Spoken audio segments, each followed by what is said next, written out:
Бұл матчта біз 5 голды көрдік. Бірақ көңіліміз көтеріңкі емес. Польшаның астанасы Варшавада болған матч кім келесі кезеңге өтеді деген сұрақтың жауабын береді деп соншама шақырым жол жүріп келдік. Әттең ай, аз ғана жетпей қалды. Есеп 3-2, ал жалпы есеп 5-4 болды. Шымкент клуб Еурокубоктық матчтарда осы уақытқа дейін ешқашан көзге түспеген. Алайда дәл осы маусым бәрін өзгертеді деп едік. Ол да болмады. Бұған әртүрлі факторлар кедергі болды. Әрине, бірінші осы Шымкентте болған ойынды төрешінің ұрлап алғаны. Ал қарымта ойында төреші түсініксізден бір голымызды жоққа шығарды. Бүгін біз ойын қалай болды және қандай қателіктер орын алған туралы талқылаймыз. Біздің демеушіміз ешқашан бәс тікпей аттық кеңсе. Себебі біз берекелді не болғанын қалаймыз. Сіздермен бірге Желі арнасы және оның жүргізушісі мен Беклан. Маған қолдау ретінде ардама жазылып кетіңіз. Ерінбеңіз. Сіздің қолдауыңыз өте маңызды.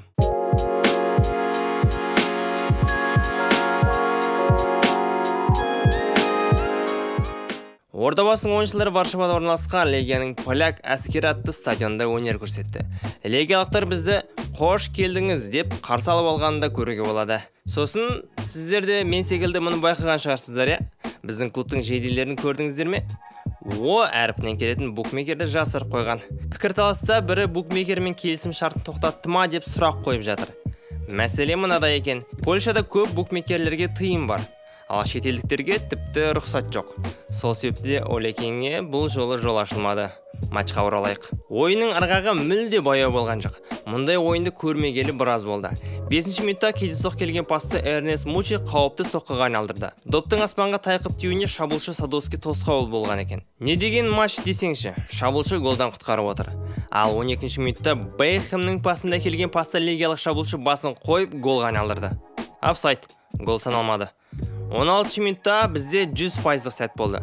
Шабуылда жүрген Садовский мен Умаров прессинг жасап, қорғаушының қате пас беруіне әсер тигізді. Келген допты Умаров қақпаның ортасына теуіп, үлкен сәтті жоғалтып алды. Қап бәлем. Асықпастан допты 1-2 қадам жүргізіп тепкенде оқиға басқаша өрбейтін бет деп қоям. Сол жақтағы қорғаушы гол болады дегенге тіпті көнген де секілді. Шақпосқа доп келген кезде жүгіруінде тоқтата салған екен. Негізі Шақпос Умаров өте жылдам, дриблингі де бар, алайда нәтижелі соққыға әлсіздеу.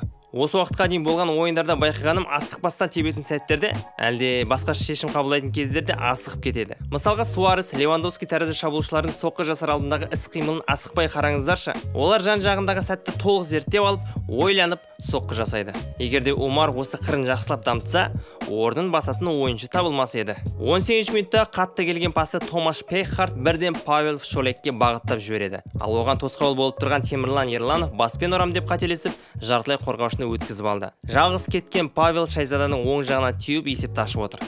Осы кезде Темірлан баспен соққы жасамай, бірден легиялыққа жабыса кеткенде мәселе қалай болар еді? Бірақ әдетте Темірланның болып жатқан соққылары осы кезде дұрыс болмай қалғаны өкінішті. 41 минутта бізге қарсы орындалған айып соққысы тікелей соққымен болмаса да голға айналды. Жозуэның тепкені қабырғаға тиіп ортаға түскенін Артур Эндейчик бірден пайдаланып қақпаның оң жағына тебеді. Шайзада Буффон секілді сейв жасауын жасайды, бірақ доп қақпаның бағанасына тиіп қайта бері ұшқанын Юрий Рибейру пайдаланып кетеді. Бұл жерде ешкімді кінәлай алмаймыз. Юрийдің өзі де бұлай доп алдына келерін күтпеді. Бұл оқиғада тек Бехан Шайзаданың сейвін мақтауға болады. 48 минутта біз гол салдық, бірақ оны санамай қойды. Мәселесі қызық. Пас жасалған сәтте малай біреудің көкірегінен салып қалды дейді төреші. Ал қайталаулардан көрсек, жай ғана ойында болатын қарапайым сәттер. Кез келген басқа төреші бұл эпизодты голға санар еді. Алайда бұл төреші ереже бұзылды деп үн қатты. Шынымен де ереже бұзылды ма? Түсінбей тұрмын. 56 минутта Садовскийдің супер прессингі тағы да қауіпті сәтті алып келді. Қорғаушымен қоса қақпашында қателесіп допты бізге беріп қойғанын Жоржиньо дұрыс пайдалана алмай қалды. Осы кезде осы соққыны да және соққыға дейін сәтті басқаша жасауға болар еді деп ойлаймын. Доп Исламханға түскен кезде ол бірден әдемі соққы жасаса, қорғаушылар үлгермейтіні анық. Әрине, Исламханда да түсінігі болады. Соққысы қате болып қалса, голдан айырыламыз. Одан да пас беріп қауіпті сәтті жалғастырайық деді. Екінші сәт дәл осы жерде. Жоржиньо теппей Садовскийге пас бергенде ше. Үшінші жағдай ол бірден теппей тоқтатып тартып қалса, қорғаушы сырғып шай ішуге кетіп қалар еді. Ары қарай қақпаны күзетіп тұратын тек қақпаның бағанасын ұстап тұрған ойыншы қалады. Артынша болған сәтте бұрыштама қорғаушыдан қайтып Бауыржан Исламханға келеді. Ол болса салқынқандылық пен шеберлікті көрсетіп, бір ойыншыдан өтіп, ортаға пас береді. Темірлан Ерлановтың бірден тепкені Садовскийге жетіп голға айналды. Кейбір ойыншылар бар ғой, доп қай жеріне тисе де қақпаға бағыттай кететін. Осы Садовский сондай екен. Жалпы өзіме ұнайды осы ойыншы. Ал Темірлан Ерланов жаңа қателігін жуып шайды. Есеп 2-1. 69 минутта Павел Шолек не пас берді ме, не соққы жасады ма түсініксіз. Бірақ Шайзада бұл допты қайтармағанда гол болуы әбден мүмкін еді. Осыдан кейін ол тағы да бір сейв жасап қақпасын аман қалдырды. 71 минутта өрескел қателік кетті.